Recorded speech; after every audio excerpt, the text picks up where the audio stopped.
tema que quedó sin comentar y que es clave, lo vamos a desarrollar la semana que viene seguramente, pero no quiero dejarlo pasar, porque lo más probable es que este lunes en la Argentina se concrete un golpe institucional.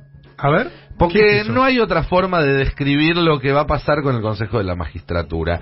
Vamos a explicarlo muy sencillamente. El Consejo de la Magistratura lo crea en el año 1994 la Constitución como un órgano extrapoder, es decir, que no depende de ninguno de los tres poderes del Estado, que se encarga de la designación y remoción de los jueces. ¿Estamos de acuerdo? Extrapoder, no depende de ninguno de los poderes del Estado. Lo que no hace la Constitución es decir cómo tiene que funcionar este organismo ni cuántos miembros tiene que tener, y lo que sucedió es que ya pasamos por varias reformas de leyes que dictaminaban la cantidad de miembros del Consejo. Fueron 20, después fueron 13, fue y vino varias veces.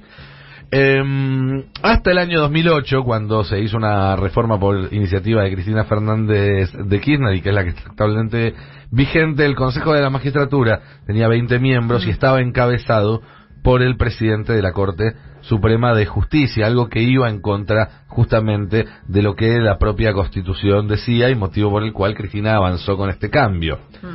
Esa ley estuvo vigente durante muchos años, ¿sí? Casi una década y media. Hasta que hace unos meses a la Corte Suprema de Justicia de la Nación, cuyo presidente es Carlos Rosati, se le ocurrió sacar un fallo, que es un fallo que dice que la constitución actual del Consejo de la Magistratura no es la adecuada, que esto es así porque hay un estamento que puede imponerse sobre los otros, que es el estamento político. En el Consejo de la Magistratura hay representantes del Poder Judicial, del Poder Legislativo, del Poder Ejecutivo, de los abogados, etcétera, etcétera, de los jueces también. Y lo que decían es que si todos los políticos se ponían de acuerdo, podían, digamos, tener una mayoría sin acordar con el resto de los estamentos. Lo que no tomaban en cuenta es que los representantes de los políticos se distribuían proporcionalmente en función de la representatividad parlamentaria, con lo cual nunca iban a votar todos juntos. No pasó nunca en la historia del Consejo, y menos en esta época de alta polarización. Pero con esa excusa dijeron, bueno, esto no vale. Y hasta ahí ponele que es polémico, pero está dentro de las atribuciones de la Corte Suprema. Siguiente paso, dijeron, esto no vale, les damos al Congreso un plazo de 120 días para dictar una nueva ley. Y si no lo hace, todos los actos que haga este Consejo de la Magistratura con su conformación actual serán nulos.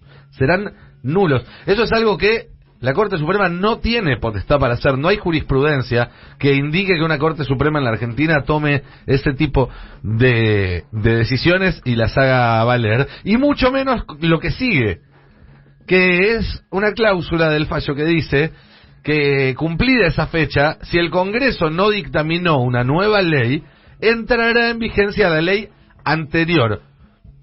Para que entiendan los que no saben de derecho constitucional, cuando el Congreso vota una ley que reemplaza a una anterior, la anterior queda derogada. Bien. Es decir, deja de existir como ley para la Argentina. No tiene porque es el Congreso el único órgano que puede dictaminar leyes o decidir que esas leyes no valen. La Corte o cualquier juez pueden decir que una ley es inconstitucional y no se aplica para un caso particular. Hasta ahí llega el poder de los jueces. Los jueces no pueden decir esta ley es inconstitucional y por lo tanto no vale más.